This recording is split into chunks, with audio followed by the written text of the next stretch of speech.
اللهم صل وسلم وبارك على سيدنا محمد وعلى آله وأصحابه أجمعين. صباحكم فل وورد وياسمين، صباحكم كده كله خير وتفاؤل ورحمة من عند ربنا. تعالوا يلا الفيديو النهارده حلو جدا جدا. باقي على المغرب هنقول مثلا ايه ساعتين، ساعتين ونص. هل فعلا نلحق اعمل فيهم الاكل ولا الدنيا ايه بالظبط؟ راحت عليا نومه، كنت متأخرة. فتعالوا يلا بينا ان شاء الله هنلحق وهنعمل حلو وحادق كمان. مطلوب مننا نعمل صينيه كنافه النهارده وهنعمل وصفات حلوه كتير. متنسوش تدعموني باللايك لو انتي معايا في قناتي، ولو انتي اول مره تشوفيني ما تنسيش تشتركي في قناتي وتفعلي زر الجرس علشان يوصلك كل جديد. بحبكم جدا جدا. شكرا لاي حد بيخش وبيدعمني، شكرا للخمس ستة اللي معايا اللي دايما بيشجعوني. بحبكم كتير كتير كتير. وجودكم معايا في قناتي شرف على راسي. يلا بينا نبتدي الوصفه بتاعتنا النهارده. اول حاجه كده هنعمل الشربات بتاع الكنافه. حطيت كوبايتين من الميه على كوبايتين ونص من السكر، عصره ليمونه، رشه من الفانيليا. هنرفعهم على النار قد ايه؟ هنقلبهم بس الاول كده، عشان لما بيترفعوا على النار ما ينفعش ان احنا نقلب فيهم علشان ما يسكروش معايا. فانا بقلبهم كده عشان السكر ما يكرملش مني في الارضيه، لان هو بيبقى في ارضيه الحله وكده. رفعهم على النار حوالي 8 دقائق 8 دقائق. هنرفعهم وتعالوا يلا بينا نشوف هنعمل ايه تاني.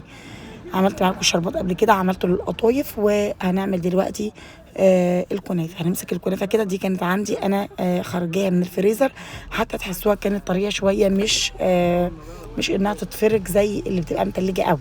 وعندي حته كمان كده كانت باقيه من كيس تاني، يعني هنقول ده حوالي نص كيلو من الكنافه، 500 جرام او 550 جرام، مش اكتر من كده.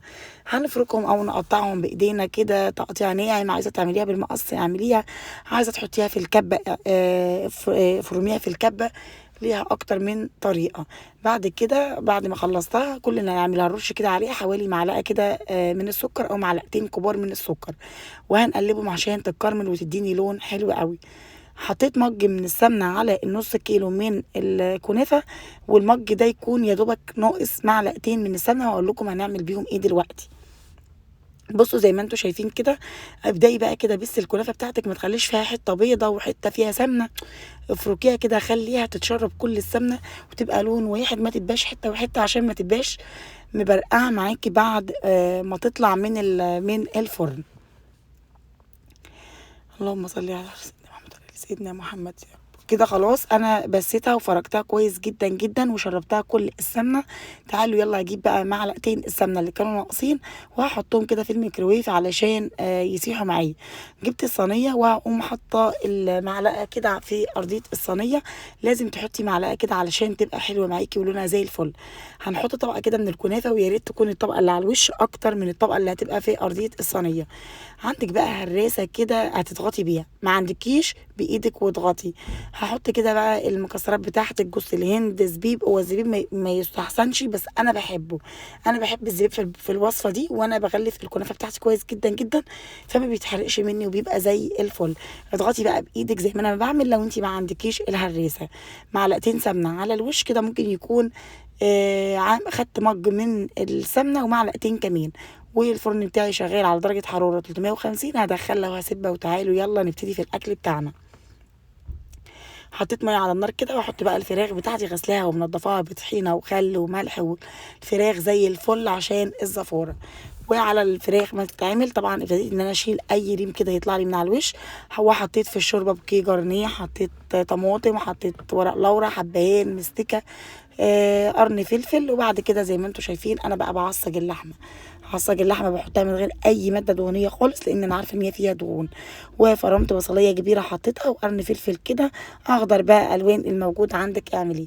بعصج اللحمه زي ما انتم شايفين كده، علشان النهارده احنا هنحشي بطاطس.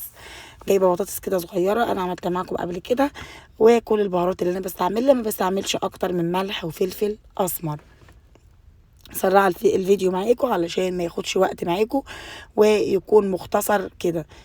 حطيت كمان رشه من جوز الطيب. ادي كل اللي انا بتبل بيها اللحمه بتاعتي وانا بعصجها كده. خلاص بقت زي الفل. وتعالوا يلا هنركنها على جنب، بس هحط الملح الاول للفراخ. وتعالوا يلا نروح نشوف هنعمل ايه تاني. انا من وقت للتاني بحب ان انا اقلب الفراخ كده، وما تنسوش انا مش بحب اغطي الحله تغطيه كامله، علشان ما بكون الحاجه بالذات طالعه من الفريزر بصراحه بحبها كده تتبخر وتعمل يعني تجيب الريحه بتاعتها الجديده، بتبقى افضل واحلى. انا عندي حله كبيره طبعا شويه عن كده، بس كسلت اجيبها من تحت السرير. حطيت طاسه على النار، حطيت فيها معلقه من السمنه ومعلقه من الزيت وفصين من الثوم، وهقلبهم كويس جدا. وحطيت نص معلقه من الكزبره، زي ما قلت لكم توم يعني كزبره. انا بعمل صلصه طبعا للبطاطس، هحط كده معلقه من معجون الطماطم، هقلبهم تقلبتين، وبعد كده هنزل بعلبه الصلصه التانية. لا اما اضربي نص شفشق طماطم وحطيه المتوفر عندك اعمليه بكده. خلاص كده زي ما انتوا شايفين انا حطيت الصلصه. بعد كده حطيت شويه من الفلفل الاسمر، وهحط كمان شويه من الكمون، وهنحط الملح بتاعنا، نظبط الملح بتاعنا. وخلاص على كده هسيبها بقى تتسبك معايا. وتعالوا يلا على بال ما تتسبك هنروح ونحشي البطاطس بتاعتنا. طبعا انا مظبطاها وكده. طلعت الاول الكنافه، شايفين لونها وجمالها، لونها حلو قوي قوي. الشربات بتاعي يكون دافي. لو انت حابه الكنافه بتاعتك طريه شويه شرباتك يكون دافي. حابه الكنافه تكون مقرمشه معاكي يبقى الكنافه سخنه والشربات يكون معاكي بارد خالص. تمام. هسقيها بقى زي ما انتم شايفين كده. طبعا الكاميرا كانت عمانه الاضاءه توطى وتعلى، مش عارفه ليه. خلاص انا كده سقيتها زي ما انتم شايفين. انا بس هزها هزتين كده وارجع تاني اكمل الشربات. هغطيها بقى بورقتين حراري وهركنها على جنب تبرد بقى مع نفسها على بال ما ابقى اقلبها. طبعا البطاطس دي انا كنت محمراها مقوراها من بالليل وحمرتها، يعني باخدها تقليبه كده علشان تكون جاهزه معايا والموضوع يبقى تاني يوم سهل معايا وكده. التقوير طبعا انا ما رميتوش، انا حطاه في ميه زي ما انتم شايفين كده علشان هستعمله برضو وانا بعمل البطاطس دلوقتي. اهم حاجه تحطيه في ميه علشان ما تحمرش او تصفر منك البطاطس، على حسب النوع بتاعها. هو ده اللون اللي انا ببقى محتاجاه، وهي بكمل تسويه في الفرن. فالتحمير ده علشان ما تتهريش مني، بس تكون ماسكه نفسها. جبت صينيتين كده قد بعض. بعد كده شفتوا التقوير اللي انا طلعته، انا هحط نصه هنا ونصه هنا. مش عايزه اقول لكم ان تقوير البطاطس ده لما بيستوي بيبقى احلى من البطاطس نفسها، بيبقى واخد بقى الصوص واللحمه. وبصوا طعمه جميل جدا برغيف ناشف كده، بيبقى زي الفل وانت بتاكليه. هطعمها بقى كده بشويه فلفل اسمر وشويه ملح، مش اكتر من كده. وهقلبهم كده تقلبتين بحيث ان هي تكون برضو متطعمه، مش ما يبقاش لها طعم كده وعدمه ولا حاجه، لا تكون كل حاجه معايا ملحها مظبوط. احط معلقتين كده من اللحمه على كل صينيه، بحيث برضو انها حتى لما حد يجي ياكل تحسي اكنك بالظبط بتاكلي لحمه بطاطس باللحمه بالظبط، وتكون طعمها حلو معاكي. بصوا بقى البطاطس انا كنت مقوراها ومحمراها زي ما انتوا شفتوا كده من بالليل.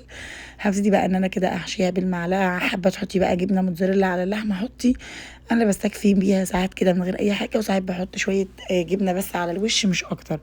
مفيش جبنه خالص، بتبقى زي الفل وطعمها حلو جدا جدا. انا عن نفسي بحبها والله العظيم من غير جبنه، بتبقى طعمها جميله جدا جدا. الجبنه دي بس علشان المطعميه ما بتغيرش حاجه فيها ولا اي حاجه خالص. وجودها زي عدمه بمعنى اصح. مش لازم جبنه خالص، احنا ممكن نعملها لحمه خالص زي ما انا بعملها لحد دلوقتي كده. طعمها بيبقى جميل جدا جدا. في ناس كتير جدا بيحبوا يحشوها رز، بس هي اللي باللحمه دايما مميزه وطعمها طبعا حلو. كده خلاص انا خلاص كل الكميه بتاعت البطاطس هحشيها بنفس الطريقه. والبطاطس دايما وانتي بتقوريها اوعي تصفر منك. لو انتي بطيئه في تقويرها حطي حله بميه او طبق كده بميه، اللي تقوريها حطيها في قلب الميه عشان ما تصفرش منك. كده التسبيكه بتاعتي او الطماطم بتاعتي كانت اتسبكت كويس. زودتها كده نص مج من الميه، وبعد كده حطيتها على البطاطس بالشكل اللي انتوا شايفينه ده. يعني ابتديت كده ان انا احط صوص الطماطم كله على الوش. بصوا بحاول ان انا بالمعلقه اقلب كده تحت بحيث ان الصلصه تنزل. كده كده البطاطس بتجيب نسبه كده من الميه، فهي بتسوي بعضها وبتبقى زي الفل وطعمها حلو جدا وكده. الفرن انا مسخناه على درجه حراره 350. هغطي الصواني بتاعتي بورق فويل. مش عايزه تغطيها بورق فويل، حاولي ان انتي تحطي صاج فوق على الشبكه اللي فوق عشان النار بتاعتك ما تبقاش حاميه. لو انتي الفرن بتاعك بيشتغل شوايه مع الارضيه زي حالتي كده. كده خلاص انا خلصت الصينيتين. هجيب بقى ورق الفويل وهكتم الصينيه بتاعتي بقول لكم بالشكل اللي انتوا شايفينه. بس هحط شويه جبنه الاول على الوش زي ما قلت لكم. الجبنه لو مش متوفره زي ما هي ودخليها بتبقى حلوه جدا جدا. عايزه خالص لا بتديها نكهه ولا بتديها اي حاجه، طعمها حلو جدا جدا سواء كان بالجبنه او من غير الجبنه. جربوا الطريقه حلوه وهتعجبكم. حلوه وسهله وبسيطه، وبيبقى طبق مختلف على السفره شويه احسن من وصفات كتير. ما بتاخدش معاكي لحمه مفرومه، ممكن بربع كيلو لحمه هتحشي 2 كيلو من البطاطس. دخلتها الفرن وغطيتها ودخلتها الفرن، وعملت كمان الرز ابو شعريه. وهعمل دلوقتي الملوخيه وهحمر الفراخ. كان خلاص المغرب قرب، كل اللي باقي بالظبط على المغرب نص ساعه. حطيت معلقه من السمنه على شويه كده من الزيت، وبحب ان انا احمر الفراخ وما بكترش الماده الدهنيه وانا بحمر بصراحه. عملت رز ابو شعريه، عملته معاكم اكتر من مره وكلكم شاطرين وبتعرفوا تعملوه. كل اللي بحطه على الملح معلقه من مرقه الماجي، واظبط الملح بتاعي، والميه تكون بتغلي على طول، واقوم نازله بيها على الرز. دايما بحب اسوي الرز بميه مغليه، النتيجه بتبقى حلوه بصراحه. تخلي عقله بس كده من الشوربه بحيث الرز بتاعك ما يبقاش معجن معاكي. نوع الملوخيه ده جديد، اول مره اجيبه. سلوى اللي جابته لي بصراحه وهي بره، فانا اول مره اجربه. هشوفه معاكم دلوقتي. حطيت هقول مثلا كوبايه كبيره من الميه، نصها ميه ونصها شوربه. الطريقه دي بتبقى حلوه جدا جدا في الملوخيه المتفرزنه او المتلجه. غليت معايا، نزلت على طول بكيس الملوخيه.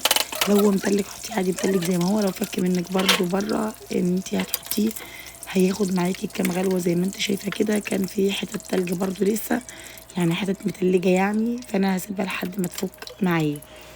الملوخيه لما بتعملوها بالطريقه دي بتزودوها شويه ميه، بتفرق عن اللي بشوربه خالص. بصراحه الجماعه هم اللي علموها لي هنا، ما كنتش بحب اعملها نهائي. كل ما اعملها كانت بتبوظ مني.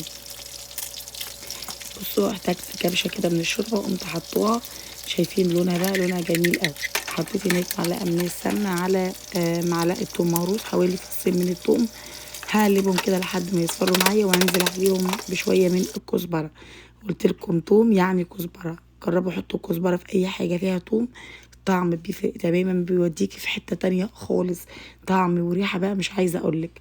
بصوا بقى شامين الطشه دي بقى بجد، يعني تخلي ريحتها حلوه قوي قوي. اهم حاجه الطشه بتاعه التوم للملوخيه.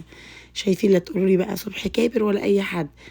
شايفين الجمال؟ هي بتبقى خشنه شويه بصراحه المتفرزنه، النوع ده لقيته خشن شويه، بس بصراحه كانت حلوه وريحتها وطعمها كان جميل جدا جدا.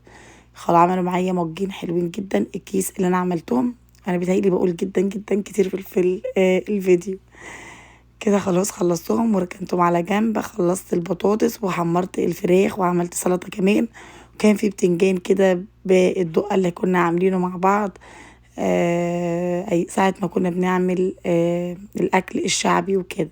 والبطاطس بتاعتي طلعت وبقت زي الفل كده. خلاص خلصت الفيديو بتاعي. شايفين لونها وجمالها؟ بجد كانت حلوة قوي، ريحتها كانت جميلة قوي قوي، وكان طعمها تحفة تحفة تحفة تحفة. وادي الرز بتاعي مفلفل وزي الفل، ما مش معجن ولا اي حاجة.